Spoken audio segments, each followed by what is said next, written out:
গাড়ি থাকলে তুলে নিয়ে আমরা গত 5 মাস যাবৎ শান্তিপূর্ণভাবে আমাদের এই আন্দোলন চালিয়েছি সরকারকে এস্টাবলিশ করতে। তারা এই সরকারের বিপক্ষে কাজ করছে। আমরা 300 শিক্ষার্থী, আমাদের 300 পরিবার। এখন যদি আমার দেশের আমাকে নিয়ে কনসার্ন না হয়, তাহলে আমাকে রাস্তায় নামতে হবে, আমার অধিকার আদায়ের জন্য রাস্তায় নামতে হবে। সকল দপ্তরে যারা উচ্চপদস্থ কর্মকর্তা আছেন, যতক্ষণ না পর্যন্ত আমাদের দাবি মেনে নেওয়া, আর শিক্ষার্থীরা কিন্তু ভাইসে আসে নাই, আইসি আজকেও প্রস্তুত আছি। এই শিক্ষা জনদুর্ভোগ চায় না, আপনারা বাধ্য করেন শিক্ষার্থীদের এই জনদুর্ভোগ করাইতে।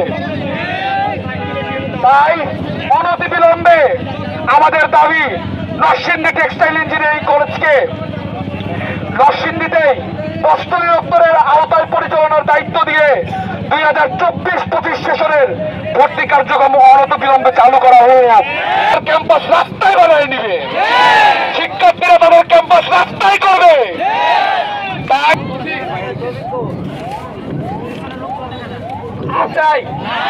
আমরা কি চাই?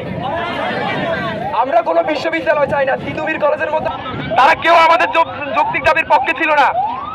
গত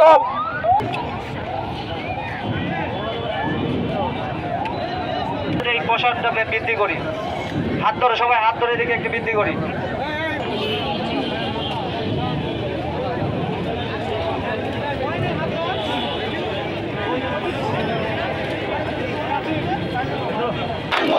ছাত্রদের সাথে দুর্নীতি শিক্ষা বলি নাই বলবো না।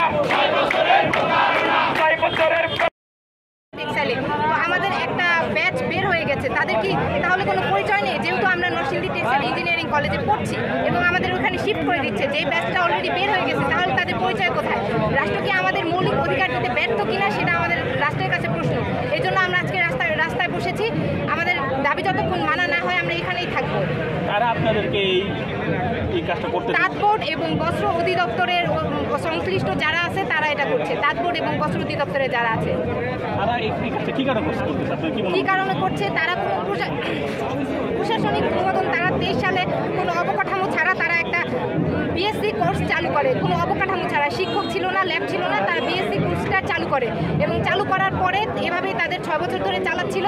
এখন যখন এর আগেও আমরা নৈতিক অধিকার নিয়ে কথা তুলেছি, কিন্তু এখন যখন আমরা এইভাবে আবার বারবার রাস্তায় নামছি, সেজন্য তারা তাদের দুর্নীতিকে চাপা দেওয়ার জন্য তারা মানে আমাদের এই ক্যাম্পাসটাকে বন্ধ করে দিয়ে আমাদেরকে সরিয়ে দিতে চাচ্ছে। যদি আমরা সরে যাই তাহলে তো আর তাদের এখানে কোনো প্রশ্নই আসে না। আর নরসিংদী টেক্সটাইল ইঞ্জিনিয়ারিং কলেজ নিয়ে যেহেতু এত প্রশ্ন হচ্ছে, আর আমরাই যেহেতু এই প্রশ্নগুলো তুলছি, আমাদের সরিয়ে দিলে তো তাদের আর এই দুর্নীতিগুলো বেরিয়ে আসছে না, সেজন্য তারা এই মানে আমাদেরকে মার্চ করে দিচ্ছে টাঙ্গাইল টেক্সটাইলে।